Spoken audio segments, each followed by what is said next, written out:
Have you ever felt like the world was pushing you in a direction that didn't feel right?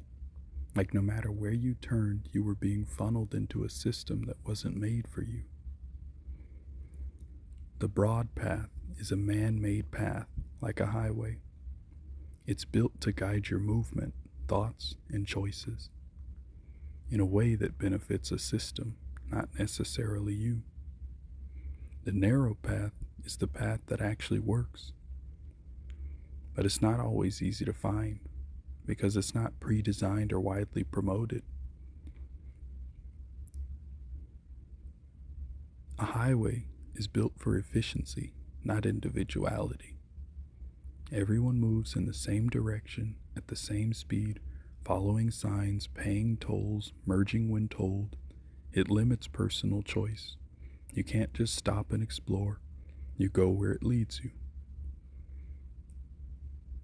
The broad path operates in the same way, sometimes through religion, which is used to enforce rigid doctrines rather than spiritual connection. Sometimes it manifests through politics, which creates division and loyalty to parties rather than personal discernment. Other times it's through marketing and consumerism, which tells you what you need, what to buy, and who you should be. For many, it feels safe because everyone is on it, but safety isn't the same thing as fulfillment. The narrow path, on the other hand, is the way that aligns with your true self, your values, your purpose. It's not necessarily popular, widely advertised, or easy, but it is the way that works for you. Not everyone's narrow path is the same. One person's success might be another person's prison. Society pushes a one-size-fits-all lifestyle: college, corporate jobs, mortgage, but some thrive outside of that.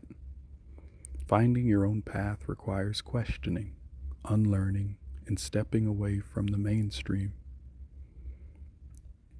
There are challenges on the narrow path. It's uncertain and sometimes lonely. It requires deep self-awareness and resilience. There's another analogy that works here, and it's the farm versus the forest, an analogy on nature. The farm represents the broad path. The farm is controlled, predictable, and structured. It grows a single crop, monoculture, designed for mass production, not sustainability. It relies on external inputs like fertilizers and pesticides to keep going. It's fragile. One disruption and the whole system collapses. The forest, however, or rather a garden, represents the narrow path. The forest is self-sustaining, diverse, and adaptable. It has a natural balance. Each element supports the others. No two forests are exactly the same, just as no two people's narrow paths are the same. Neither are two communities exactly the same. There's freedom in diversity, in letting nature take its course rather than forcing control.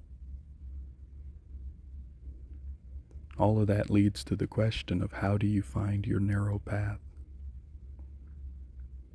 It starts with questioning everything. Who benefits from your beliefs, from your habits and choices? Then you have to step back and observe. Recognize patterns in your life and the world around you. Trust your inner compass. The right path often feels peaceful, even when it's uncertain. Embrace individuality. Your journey won't look like anyone else's, and that's a good thing. Connect with like-minded thinkers. Surround yourself with people who value the truth and authenticity over conformity. The broad path is designed to take from you. The narrow path is where true freedom lies, but it does require courage. A highway may get you there faster, but is it leading you where you actually want to go? Think about it. Most people take the highway to go to work. They don't enjoy what they do. They're not happy when they come back, and they're drained. They say that they're doing it so that they could give themselves and the people they love a better life. But the truth is, if they would spend time with those people, the better life would already exist.